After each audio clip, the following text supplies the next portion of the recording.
আসসালামু আলাইকুম। আজকে আমি আর মামুনি আমাদের ঘরের আঙিনায় আমরা যে শাকসবজি লাগিয়েছিলাম তা থেকে টুকটাক তুলতে গিয়েছি। তো প্রথমে আমাদের ঘরের চারপাশে যে কলা গাছ লাগানো ছিল সেখান থেকে একটা কলার মোচা কেটে নিয়েছি। এই গাছটা কলা সহই ভেঙে গেছে, আর কলাও তেমন ভালো হয়নি। এজন্য কলা আর নিলাম না, শুধুমাত্র মোচাটাই নিলাম। এখন নিয়ে নিচ্ছে বিলাতি ধনিয়া পাতা। আর এই ধনিয়া পাতার গাছ মামুনি অনেকবার লাগিয়েছিল, কিন্তু একবারও হয়নি। অবশেষে আলহামদুলিল্লাহ অনেক মাস চেষ্টার পরে এই কয়টা গাছ হয়েছে।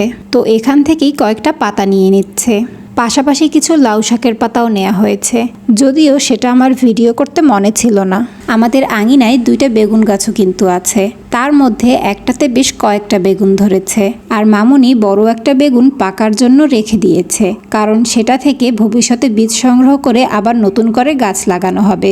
এই জন্য সবথেকে বড় বেগুনটার চারপাশে নেট দিয়ে পেঁচিয়ে দিয়েছে, যাতে কোনো পোকামাকড় নষ্ট করতে না পারে। এখানে প্রত্যেকটা শাকসবজি কিন্তু নিজেদের হাতে লাগানো, আর সবগুলোই একেবারে তাজা। আর আজকেই কিন্তু সব শাকসবজিগুলো রান্না করা হয়েছে। তেলাপিয়া মাছের সাথে লাউ শাক রান্না করা হয়েছে। আমার কাছে মাছের পাশে শাক দিয়ে একটু ঝাল ঝাল করে খেতে ভালো লাগে। আর বেগুন 2টা রান্না করা হয়েছে ইলিশ মাছের সাথে।